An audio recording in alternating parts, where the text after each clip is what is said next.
దేవునికి స్తోత్రములు. దేవుని నామం పరిశుద్ధపరచబడును గాక.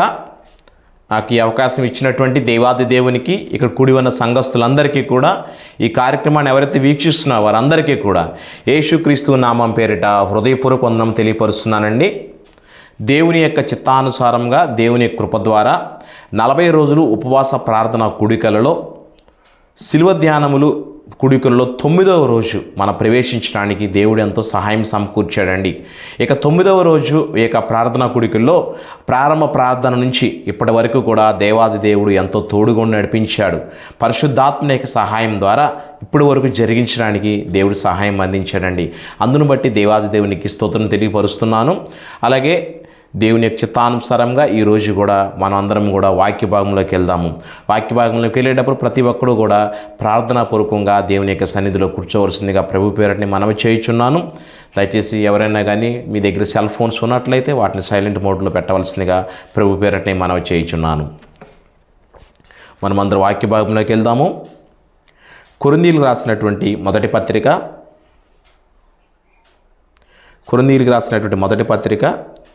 7వ అధ్యాయం ఒకసారి చదవలసిందిగా కోరుచున్నానండి. 7వ వచనం. కొరింథీయులకు రాసిన మొదటి పత్రిక 1వ అధ్యాయం 7వ వచనం. గనుక ఏ కృపావరమునందును లోపము లేక మీరు మన ప్రభువైన యేసుక్రీస్తు ప్రత్యక్షత కొరకు ఎదురు చూచుచున్నారు. చాలండి, చిన్న ప్రార్థన చేద్దాం వాక్యం గురించి. దయచేసి అందరూ కూడా కన్ను మూసుకోండి. పరిశుద్ధమైన దేవా, నీకు వందనాలు, నీకు స్తుతురాలు తండ్రి. నాయనా, నీ చిత్తానుసారంగా ఇక శిలువ ధ్యానములు 9వ రోజు ప్రార్థనా కూడికలో నీ వాక్యమును అందించడానికి నీవు నాకు ఇచ్చిన అవకాశం బట్టి నీకు వందనాలు తండ్రి. అయా, వాక్యమును బోధించుచున్నప్పుడు నాయన ప్రారంభం నుంచి చివరి వరకు నీ పరిశుద్ధాత్మ యొక్క సహాయాన్ని మాకు ఇచ్చి నడిపించిన తండ్రి. అయ్యా నాయన యేసయ్యా, ఇక్కడ నిలబడి నేను వాక్యమును చెప్తున్నాను తండ్రి. నీ యొక్క ఆత్మను నింపుకుని నేను వాక్యమును బోధించాలయ్యా. అయ్యా, వాక్యం వింటున్న వారు అందరూ కూడా ప్రార్థనాపూర్వకంగా దేవుని యొక్క సన్నిధిలో వినాలి ప్రభు, వాటిని గ్రహించాలి తండ్రి. అలా గ్రహించిన తరువాత నాయన వాక్యము ప్రకారం నడిచేలాగా ప్రతి ఒక్కరికి సహాయం చేయమని అడుగుచున్నామయ్యా. నీకు స్తోత్రాలు, నీకు వేలాది వందనాలు తండ్రి. అయ్యా, ప్రారంభం నుంచి చివరి వరకు మీరే మాకు తోడుగా ఉండి నడిపించమని మీ ప్రియ కుమారుడు మా రక్షకుడు అయినటువంటి యేసుక్రీస్తు వారి దివ్య నామమున కోరి బతిమిలాడి వేడుకొనుచున్నాను మా పరమ తండ్రి. ఆమేన్, ఆమేన్. అందరికి వందనాలండి. Praise the lord. Hallelujah, hallelujah. చూడండి, ఈ యొక్క వాక్యం మనం గమనించినట్టయితే, ఏ కృపావరమునందును లోపము లేక మీరు మన ప్రభువైన యేసుక్రీస్తు ప్రత్యక్షత కొరకు ఎదురు చూచుచున్నారు అంటున్నారని. అంటే ఇక్కడ పౌలు గారు ఏమని తెలియపరుస్తున్నారంటే, మనము యేసుక్రీస్తు ప్రభు వారి ప్రత్యక్ష కొత్త కొరకు, ఆయన రాకడ కొరకు మనమందరం కూడా ఏంటంటే ఎదురు చూచే వారంలా ఉండాలండి. ఈ ఎదురు చూచేటప్పుడు మనలో ఏ విధమైనటువంటి లోపము ఉండకూడదు. ఎటువంటి లోపము లేకుండా ప్రభువైన క్రీస్తు వారి కొరకు ఆయన యొక్క ప్రత్యక్షత కొరకు ఎదురు చూచే వారంలా ఉండాలని దేవుని యొక్క వాక్యం సెలవిస్తుందండి. ప్రియమైన సహోదరి సహోదరుడా, ఇక రాత్రికాల సమయంలో నీతో దేవాది దేవుడు సూటిగా తెలియపరుస్తున్నారు. ఆయన ఏమని తెలియపరుస్తున్నారంటే, నీవు ప్రభువారి యొక్క రాకడ కొరకు నువ్వు సిద్ధముగా ఉన్నావా? నువ్వు సిద్ధపడి ఉంటున్నావా? ఆయన వస్తున్నప్పుడు నిన్ను ఆయనతో పాటు తీసుకెళ్ళడానికి నువ్వు రెడీగా ఉన్నావా? రాకడికి సిద్ధంగా ఉన్నావా? ఆయన వస్తున్నప్పుడు నీలో ఏ లోపము లేకుండా దేవునికి ఇష్టపడే వ్యక్తిగా నీవు ఉంటున్నావా అని దేవాది దేవుడు ఈరోజు మిమ్మల్ని అడుగుతున్నాడండి. ఇక్కడ పౌలు గారు చెప్తున్నారు, దేవుని యొక్క ప్రత్యక్షత కొరకు నీలో ఏ విధమైనటువంటి లోపము లేకుండా ఆయన కోసం మనం ఎదురు చూడాలండి. అయ్యా, నీవు నన్ను దర్శించు, నీ ప్రత్యక్షత నాకు కావాలి ప్రభువా. నీ ప్రత్యక్షత నేను చూడటానికి, నేను నీతో చేరటానికి, నీ దగ్గరికి నేను రావటానికి, నీ రాకడ నేను చూడటానికి నాలో ఏ లోపము ఉండకూడదు తండ్రి. ఎటువంటి లోపము లేకుండా నేను ఉండాలి తండ్రి అని చెప్పి ప్రతిరోజు కూడా, అనుదినము కూడా నువ్వు దేవునికి ప్రార్థన చేస్తుండాలి. ఏ లోపము లేకుండా యేసు ప్రభు గారి ప్రత్యక్షత కొరకు ప్రతి ఒక్కరు కూడా ఎదురు చూచేవారిలాగా ఉండాలండి. అలా ఎదురు చూసేవారు అలా ఉంటున్నారా? అంటే ఏంటంటే ఎదురు చూసేవారు అంటే యాక్టివ్గా ఉండాలి, మెలకువగా ఉండాలి, సిద్ధపడి ఉండాలి, రాకడ కోసం నిలబడి ఉండాలి. ఈ సిద్ధపడి ఉన్నప్పుడు నీకు కావలసినవి అన్నీ కూడా సిద్ధము చేసుకుని రెడీగా ఉండాలి.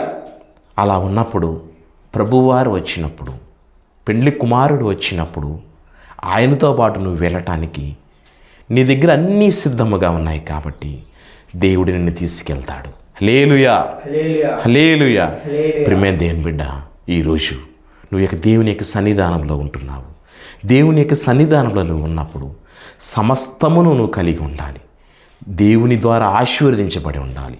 నీలో ఏ లోపం ఉన్నా ఆ లోపమును తొలగించుకొని దేవుడికి ఇష్టపడే వ్యక్తిగా నీవు ఉండాలి. చూడండి, మనమందరం కూడా వాక్య భాగంలోకి వెళ్దాము. మత్తయి సువార్త 25వ అధ్యాయము 1వ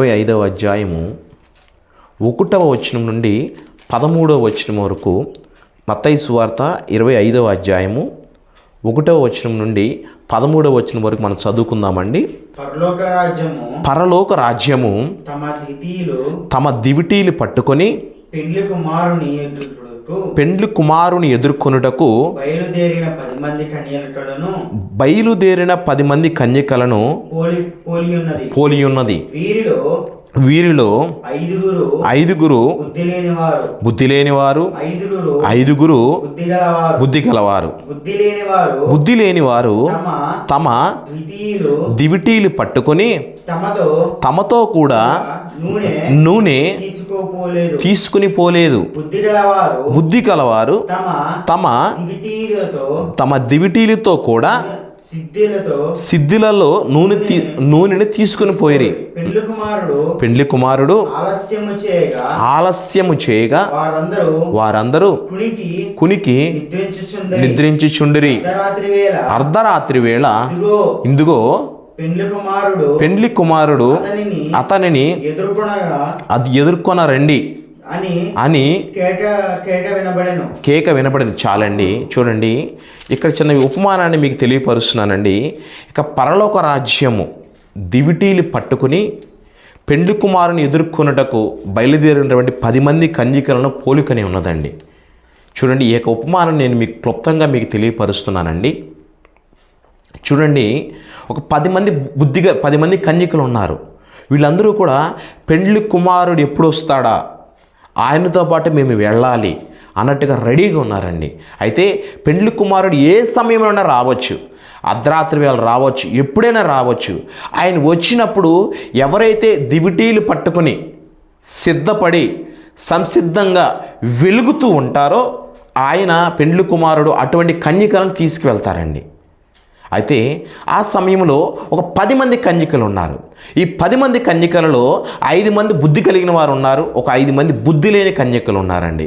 చూడండి, ఈ బుద్ధి కలిగినటువంటి వారు ఏం చేశారంటే వారి యొక్క దివిటీలు పట్టుకొని మరలా సిద్ధిల్లో కొద్దిగా నూనె బాగా దివిటీల నిండా నూనెను పోసి మరలా అంత మాత్రమే కాకుండా ఒక పాత్రలో నూనె రెడీగా చేసుకుని ఎప్పుడైతే ఇక దీపం ఆ దివిటి అనేది ఆగిపోద్దేమో ఆగిపోయినప్పుడు నూనెను పోసి వెలుగుతూ ఉండాలి. ఎప్పుడు వెలుగుతూ ఉంటే పెండ్లి కుమారుడు వచ్చినప్పుడు మమ్మల్ని తీసుకుని వెళ్తాడు అన్న రీతిగా వాళ్ళు ఏం చేశారంటే 5 మంది బుద్ధి కలిగినటువంటి వారు నూనెను సిద్ధము చేసుకుని వెళ్ళటం అనేది జరిగిందండి. అయితే ఒక 5 మాత్రం బుద్ధి లేని కన్యకలు ఉన్నారండి. వారు ఏం చేశారంటే కేవలం పెళ్లి కుమారుడు వస్తున్నాడు అని చెప్పి స్పీడ్గా దివిటీలు మాత్రమే తీసుకొని రావటం అనేది జరిగిందండి. ప్రియమైన దేవుని బిడ్డ, చూడండి, ఎప్పుడూ కూడా మన క్రైస్తవ్యంలో ఉన్నామనుకోండి, దేవునిలో మారుమనసు పొందిన తర్వాత ఎప్పుడు కూడా పరిశుద్ధాత్మ యొక్క శక్తి ద్వారా, వాక్యము ద్వారా, దేవుని యొక్క ఉపదేశము ద్వారా నిత్యం మనం రగులుతూ ఉండాలండి. దేవునికి ప్రార్థన చేస్తూ దేవుని యొక్క వాక్యము ద్వారా తల నుంచి అరికాల వరకు మనం ఎప్పుడు కూడా రగులుతూ ఉండాలి. అంతేకాని కేవలము వారమునికి ఒక్కసారే, లేదంటే వారమునకు 2 రోజులు మాత్రమే, లేదా రోజుకి ఏదో ఒక 5 నిమిషాలు 10 నిమిషాలు మాత్రమే దేవునికి మనము సమయం కేటాయిస్తాము అనుకుంటే అది కరెక్ట్ కాదండి. ప్రియమైన దేవుని బిడ్డ, నిత్యము కూడా మనము దేవుని యొక్క మాటలతో, దేవుని యొక్క వాక్యముతో మనం రగులుతూ ఉండాలండి. ప్రార్థనా ధూపం అంటూ ఉండాలి. మనం చేస్తుండే ప్రార్థన దేవుని యొక్క సన్నిధానం, మన నోటి ఎంతో చేస్తుండే ప్రార్థన దేవునికి సన్నిధానం పంపించాలి, ధూపంలాగా పంపించాలండి.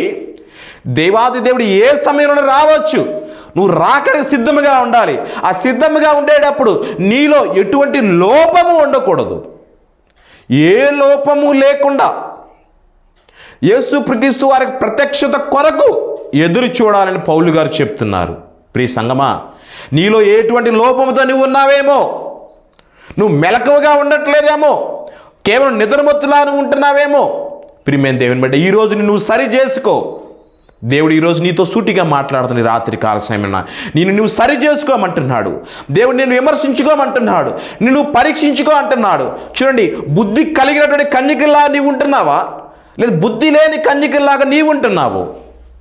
ప్రియ సంగమా, మనము దేవుని గురించి సిద్ధపాటు కలిగి ఉండాలి. ఆ సిద్ధపాటు కలిగి ఉన్నప్పుడు దేవుని గురించి ఎదురు చూడడం కాదు, ఆ ఎదురు చూసే విభాగంలో నీలో ఏ లోపము లేకుండా నీవు ఉండాలి. ఏ లోపము లేకుండా నీవు ఉంటే ఆయన ప్రత్యక్షత నువ్వు చూస్తావు. నీవు అనుకున్న పరలోక రాజ్య వారసులుగా నీవు ఉంటావు. నీ గమ్యమును నువ్వు చేరుకుంటావు. చూడండి, ఇక్కడ బుద్ధి లేని కన్యకలు నూనెను సిద్ధము చేసుకోలేకపోయారు కాబట్టి వారి యొక్క దివిటీలు ఆరిపోతున్నాయని చెప్పి ఇక షాపు దగ్గరికి వెళ్ళి నూనెని కొనుక్కొని తెచ్చుకుందామని వెళ్ళారండి. ఎప్పుడైతే వెళ్ళి షాప్ దగ్గరికి నూనెని కొని తెచ్చుకుందామని వెళ్ళారో అదే సమయంలో పెండ్లి కుమారుడు వచ్చినప్పుడు ఇక్కడ 5 కన్యకలు దివిటీలు పట్టుకుని చక్కగా వెలుగుతూ ఉన్నారు. ఎవరైతే సిద్ధంగా ఉన్నారో పెండ్లి కుమారుడు వచ్చి ఆ 5 తీసుకుని వెళ్ళటం అనేది జరిగిందండి. ప్రియమైన దేవుని బిడ్డ, తర్వాత వీళ్ళు తాపీగా నూనెని కొనుక్కొని ఆ యొక్క దివిటీల్లో పోసుకొని వచ్చేసరికి డోరు క్లోజ్ అయిపోయి ఉంది. ప్రియమైన దేవుని బిడ్డ, తర్వాత దేవుడు ఏమని అంటున్నారంటే, నీవు ఎవరో మాకు తెలియదు అని అంటున్నారు. ప్రియ సంగమా, ప్రియ సహోదరుడా, నువ్వు క్రైస్తవ్యంలో ఎన్ని సంవత్సరాల ఎక్స్పీరియన్స్ అయినా అయి ఉండవచ్చు, కానీ నువ్వు ఎన్ని సంవత్సరంలో ఎక్స్పీరియన్స్ అయినా అయి ఉండొచ్చు, నువ్వు ఎంతమంది దేవునిలో నడిపించి ఉండవచ్చు, కానీ నువ్వు రగులుతూ ఉండాలి. పరిశుద్ధాత్మ యొక్క శక్తితో నువ్వు రేపుడు రగులుతూ ఉండాలి. నీ నోటి ఎంట ప్రార్థన ధూపం చేసినట్టే ప్రార్థన ధూపంలా దేవుని దగ్గరికి వెళ్ళాలి. నీ నోటి ఎంట దేవుని యొక్క మాటలు రావాలి. ప్రభువారి యొక్క మాటలను హృదయంలో నీవు ఉంచుకోవాలి. వాక్యం ప్రకారం నడవాలి. వాక్యానుసారంగా నువ్వు ముందుకు వెళ్ళాలి. అటులాగి వెళ్ళినట్టయితే దేవుని ప్రత్యక్షత నువ్వు ఎదురు చూస్తావు, నువ్వు సిద్ధపడి ఉంటావు, నువ్వు మెలకువ కలిగి ఉండాలి. చూడండి, వాళ్ళ యొక్క బుద్ధి లేని కన్యకలు మెలకువ అనేది లేకుండా పరుగున వచ్చేసారు. సిద్ధపాటు అనేది ఏమీ లేకుండా. వారిలో ఉన్న లోపం ఏమిటంటే పరిశుద్ధాత్మకి సహాయం లేదు. వాళ్ళు నూనెని ఏర్పరచుకోవాలా. నేను ఈరోజు మీకు ఏంటంటే ఆత్మీయంగా దాని గురించి ఏమని తెలియపరుస్తానంటే, దివిటీలు అంటే వెలుగండి, ఇక నూనె అంటే పరిశుద్ధాత్మ యొక్క సహాయం. నువ్వు క్రైస్తవుడిగా ఉంటున్నావు, పరిశుద్ధాత్మ సహాయం ద్వారా నువ్వు రగులుతూ ఉండాలి. పరిశుద్ధాత్మిక శక్తి నువ్వు రగులుతూ ఉండాలి. ఎప్పుడైతే నువ్వు నూనె తెచ్చుకోకుండా వచ్చావో ఆ యొక్క దీపం అనేది ఎప్పుడు వెలుగట్లేదు. ఎప్పుడైతే నూనె పోస్తుందో ఆ యొక్క దీపం అనేది వెలుగు వస్తూ ఉంటుందండి. కాబట్టి బుద్ధి లేని కన్యకలు ఇక 5 కూడా దేవుని యొక్క రాకడ వచ్చినప్పుడు వాళ్ళు కనిపెట్టలేకపోయారు. ఈరోజు మన క్రైస్తవులకు ఉండండి, మనమందరం కూడా ఏంటంటే దేవుని యొక్క రాకడ కొరకు సిద్ధపాటు కలిగి ఉండాలండి. సిద్ధపాటు కలిగి ఉండాలి. చూడండి, ఒకసారి మత్తయి సువార్త 26వ అధ్యాయం 41వ వచనం చదవండి. 26:41 మత్తయి సువార్త 26వ అధ్యాయం 41. మీరు శోధనలో ప్రవేశించకుండానట్లు మెలకువగా ఉండి ప్రార్థన చేయడి. చాలండి. చూడండి, ఇక్కడ దేవాది దేవుడు ఏమని తెలియపరుస్తున్నాడంటే, మనం మెలకువగా ఉండి ప్రార్థన చేయాలి, శోధనలో ప్రవేశించకుండా ఉండినట్లు. చూడండి, మనం క్రైస్తవులుగా ఉండవచ్చు, ఎక్స్పీరియన్స్ పర్సన్స్గా ఉండవచ్చు, కానీ అనుదినము కూడా ప్రార్థన చేయాలి. అయ్యా, ఎటువంటి శోధనలో కూడా నేను ప్రవేశించకూడదు. ఒకవేళ శోధన రాకూడదని కాదులే, కానీ శోధన సమస్య వచ్చినప్పుడు దానిలో నేను ప్రవేశించకుండా, దానికి నేను బలి అవ్వకుండా మనం మెలకువగా ప్రార్థన చేయాలండి. ఈ బుద్ధి లేని కన్యకలు కూడా మెలకువ లేకుండా ప్రార్థన చేస్తున్నారు. ప్రియమైన దేవుని బిడ్డ, బుద్ధి కలిగినటువంటి కన్యకల వలె వీళ్ళు కూడా నూనెని సిద్ధపాటు చేసుకుని ఉన్నట్టయితే వీరు కూడా దేవుని తర్వాత ప్రయాణం చేసేటువంటి వారు కదా. కానీ వీరు ఏముందులే, వెలుగుతూనే ఉంటుంది దివిటి, పొద్దున పోసంగా నూనె అది సాయంత్రం దాకా వెలుగుతూనే ఉంటుందిలే అని అనుకుంటున్నారేమో. ఆదివారం పోసినటువంటి నూనె వారం అంతా ఎట్ట కాపాడుద్దండి? ప్రియమైన దేవుని బిడ్డ, అనుదినము కూడా మనం దేవుణ్ణి ప్రార్థిస్తూ ఉండాలి, దేవుణ్ణి ఆచరిస్తూ ఉండాలి. చేస్తున్న పని కంప్లీట్ అవుతున్నప్పుడు, చేస్తున్న పనిలో అవకాశం దొరికినప్పుడు ఒక 5 నిమిషాలు 10 నిమిషాలు దేవుని ప్రార్థన చేయాలి. దావీదు ప్రార్థన చేశాడు. దానియేలు దేవునికి ముమ్మారు ప్రార్థన చేశాడు. తన పని కంప్లీట్ అయిన వచ్చిన దేవునికి ప్రార్థన చేశాడు. ప్రార్థనతో నీ జీవితం ఎప్పుడు మెలకువతో రగులుతూ ఉండాలండి. ఎందుకంటే దేవాది దేవుడు ఏ సమయంలో రావచ్చు, అర్ధరాత్రి వేళ రావచ్చు. దొంగ ఏ సమయం పూట వస్తాడంటే అర్ధరాత్రి పూట వస్తాడు, ఆ సమయంలో రావచ్చు. కానీ నువ్వు ఎప్పుడు సిద్ధంగా ఉండాలి. నువ్వు సిద్ధంగా ఉన్నప్పుడు నీలో ఏ లోపము లేకుండా ఉండాలి. ఇక్కడ చూడండి, లోపము లేకుండా ఉండాలి. ఏ లోపము లేకుండా సంసిద్ధంగా దేవుని కోసం నువ్వు ఎదురు చూస్తూ ఉంటే దేవుడు నీకు ప్రత్యక్షమవుతాడు. ఆయన దర్శన భాగ్యాన్ని నువ్వు చూస్తావు. ఆయనతో నువ్వు కొనుక్కోబడతావండి. హానోకు వలె నువ్వు కొనుక్కోబడతావు. ఏలియాను దేవుడు ఏ విధంగా తీసుకెళ్ళాడు, అలాగే దేవుడు మనల్ని తీసుకెళ్తాడు. కాబట్టి మనమందరం కూడా దేవుని యొక్క రాకడకు సంసిద్ధం అవ్వాలి. ప్రియ సంగమా, సహోదరి సహోదరుడా, నీవు ఒక్కడవే దేవునిలో ఉంటున్నావేమో, నీ కుటుంబం అంతటి కూడా దేవునిలోకి రావాలి. నువ్వు కేవలం మీ కుటుంబంలో నీవు నీ భర్త నీ భార్య అనే ఉంటున్నారేమో దేవునిలో. నీ పిల్లలు కూడా నీ దేవుని యొక్క సన్నిధానంకు రావాలి. అందరూ కలిసి దేవుని ప్రార్థించాలి. దేవునికి రాకడ సిద్ధం అవ్వాలి. ఇంకా సమయం ఉందిలే, తర్వాత చూద్దాంలే, ఇంకా చాలా సంవత్సరాలు ఉన్నాయి కదా అని అనుకుంటున్నావేమో. ప్రియమైన దేవుని బిడ్డ, కాలము గతించిపోతున్నది. గతించిపోయినట్టు కాలం మరలా తిరిగి రాదు. కాబట్టి నువ్వు రాకడికి సిద్ధంగా ఉండాలి. నువ్వు క్రైస్తవురాలుగానే ఉన్నావు, క్రైస్తవుడిగా ఉంటున్నావు, ప్రార్థనా పరుడుగా ఉంటున్నావు, పాటలు పాడేవాడిలాగా ఉంటున్నావు, వాక్యం వినేవారిలాగా ఉంటున్నావు, వాక్యం బోధించేవారిలాగా ఉంటున్నామేమో, వాక్యం అర్థం చేస్తున్న వారు నువ్వు ఉంటున్నా కానీ నిత్యము కూడా పరిశుద్ధాత్మనికి సహాయం ద్వారా, ఆయన ద్వారా నువ్వు ఎప్పుడు కూడా ప్రార్థన బాగా రగులుతూ ఉండాలి. ఎప్పుడండి ధూపములాగా రగులుతూ ఉండాలి. బాగా యాక్టివ్నెస్గా ఉండాలి. దేవుని యొక్క మాటల ప్రకారం నడిచేవారిలాగా నువ్వు ఉండాలి. అలా ఉన్నట్టయితే దేవుడు బుద్ధి కలిగినటువంటి కన్యకల్ని ఏ విధంగా తీసుకుని వెళ్ళాడు, ఈరోజు నిన్ను కూడా ఆ రకంగా తీసుకెళ్తాడు. ఎందుకంటే నీలో ఏ లోపము లేకుండా ఆయన రాకడ కొరకు సిద్ధంగా ఉన్నావు కాబట్టి ఆయన ప్రత్యక్షత నువ్వు చూస్తావు, ఆయన రాకడ నువ్వు చూస్తావు. నువ్వు రెడీగా ఉన్నావు కాబట్టి ఆయన తీసుకెళ్తాడు. చూడండి, ఒక స్కూల్ బస్ వస్తుందనుకోండి, ఆ స్కూల్ బస్ వచ్చిన టైంకి ఎవరైతే రోడ్డు మీదకి ఇక పిల్లలు రెడీగా ఉంటారో వారిని ముందు ఎక్కించుకుంటారు. తర్వాత ఇక రాని పిల్లల కోసం ఆ యొక్క డ్రైవర్ గారు సమయాన్ని వెయిట్ చేయరు. ఎందుకంటే అక్కడ సమయం అయిపోతుంది, వెలుగుతున్న టైం. ఎందుకంటే మనమే ఆ సమయానికి రోడ్డు మీదకి వెళ్ళాలి. స్టూడెంట్స్ ఉన్నట్టు మనమందరము అక్కడ రోడ్డు మీదకి వెళ్ళి రెడీగా ఉండాలి. వస్తున్న బస్సు కోసం ఎదురు చూడాలి. ఆ సమయాని కోసం మనం రెడీగా ఉంటే వచ్చిన వెంటనే చక్కగా మనల్ని ఎక్కించుకుంటారు, గౌరవప్రదంగా ఎక్కించుకుంటారండి. ప్రియమైన దేవుని బిడ్డ, ఈరోజు దేవుడు నీతో సూటిగా మాట్లాడుతున్నాడు. అటువంటి రాకడకు, దేవుని యొక్క రాకడ సమీపించి ఉన్నది. నువ్వు సమీపంగా వచ్చి ఉంది కాబట్టి నువ్వు సిద్ధంగా ఉంటున్నావా? నీ యొక్క దివిటీలలో నూనెను ఉంచుకుని సిద్ధంగా ఉంచుతున్నావా? ఒకవేళ దివిటీల వెలుగు ఆగిపోతుందేమో, నూనె నిత్యము పోస్తూ వెలుగుగా కనపడ్డాన్ని ఉంటున్నావా? పరిశుద్ధాత్మనికి సహాయం ద్వారా నువ్వు అందరికీ కూడా వెలుగుగా ఉండాలని దేవుని వాక్యం సెలవిస్తుంది. ప్రతి ఒక్కరికి నువ్వు ఆదరించే వారిలాగా నీవు ఉండాలి. దేవుని యొక్క ప్రేమను నువ్వు కలిగి ఉండాలి. అటులాగా నీవు ఉన్నట్టయితే దేవుని యొక్క ప్రత్యక్షత నువ్వు చూడగలుగుతావు. నీలో ఏ లోపం ఉండదు. నువ్వు ఎప్పుడైతే ప్రార్థన చేస్తుంటావో నీలో ఉన్నట్టు లోపం ప్రతీది కూడా తొలగిపోతూ ఉంటుంది. అది కూడా ఏంటంటే మెలకువ కలిగి ప్రార్థన చేయమంటున్నాడు దేవాది దేవుడు. మెలకువ కలిగి ప్రార్థన చేస్తే ఏ శోధన, ఏ సమస్య, ఎటువంటి ప్రతికూల పరిస్థితులు వచ్చినా వాటినన్నిటిని నువ్వు అధిగమించగలుగుతావు. అధిగమించేసి మంచి విజయాన్ని పొందుకోగలుగుతామని ఈరోజు దేవుడు నీతో సూటిగా చెప్తున్నాడండి. కాబట్టి ప్రియ సహోదరి సహోదరుడా, అయ్యా, ఇప్పటివరకు నేను బుద్ధి లేని కన్యకలాగా ఉన్నానేమో. అయ్యా, నేను మామూలుగా దివిటీని మాత్రమే తెచ్చుకుంటున్నాను, నూనెను సిద్ధపరచుకోవట్లేదు. అయ్యా, నేను మామూలు క్రైస్తవుడిగా ఉంటున్నాను కానీ ప్రార్థన నేను చేయట్లేదేమో. అయ్యా, మెలకువ కలిగి నేను చేయట్లేదేమో నువ్వు అనుకుంటున్నావేమో. ప్రియమైన దేవుని బిడ్డ, ఈరోజు దేవుని యొక్క సన్నిధిని తీర్మానం చేసుకో.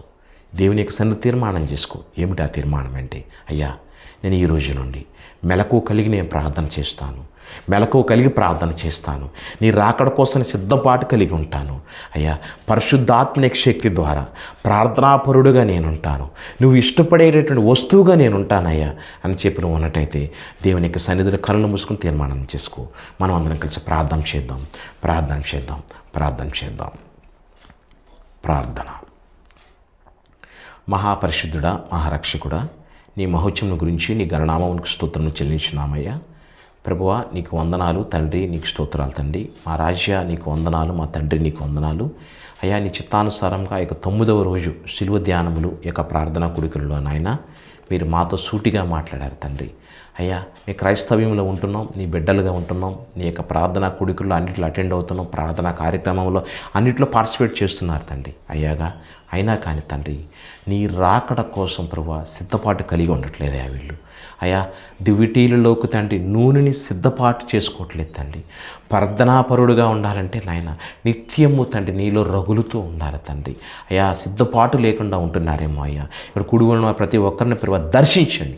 నీ ప్రత్యక్షతను కోసం వీళ్ళు ఎదురు చూస్తున్నారయ్యా అయ్యా. వీరు ఎప్పుడు నిత్యము ప్రభు బుద్ధి కలిగినటువంటి కన్యకలు ఏ విధంగా కలిగి ఉన్నారో అటువంటి రూపాంతరం వీళ్ళు చెందాలి తండ్రి. పరిపక్వత నీలో రావాలి తండ్రి. అటువంటి కృపను ప్రతి ఒక్కరికి తోడుగా ఉంచి నడిపించండి తండ్రి. బుద్ధి కలిగినటువంటి కన్యకల వలె సమస్తమని మీరు సిద్ధపాటు చేసుకొని తండ్రి నీ కొరకు తండ్రి ఎదురు చూసేవారిలా సహాయం చేయండి. నీ ప్రత్యక్షత కొరకు ఎదురు చూసేవారిలా సహాయం చేయండి తండ్రి. మీరు దర్శించండి తండ్రి. సిద్ధపాటు కలిగి ఉండాలి. ఈరోజు ఏ లోపమున్నా లోపమును తొలగించి తండ్రి నాయన నీ ద్వారా వీళ్ళు అభివృద్ధి పొందేలా సహాయం చేయండి. ఇక్కడ కూడుకున్న వారు ప్రతి ఒక్కరిని పేరు పేరున దీవించి ఆశీర్వదించండి తండ్రి నాయన. ఈ పరిచర్యను కూడా బహుగా అభివృద్ధి చేయండి తండ్రి. ఈ కార్యక్రమాన్ని చూస్తున్న వారందరికీ కూడా నీ ద్వారా మేలులు కలిగేలాగా సహాయం చేసి నడిపించండి తండ్రి. స్తోత్రం, స్తోత్రం, స్తోత్రం. నీకు వందనాలు, నీకు స్తోత్రాలు తండ్రి. వాక్యం ప్రకారం నడుచుకునేలాగా సహాయం చేయండి. ప్రతి ఒక్కరూ తండ్రి మెలకువ కలిగి ప్రార్థన చేయాలి. చూద్దాంలే తర్వాత చూద్దాంలే అనుకుంటున్నారేమో ప్రభు.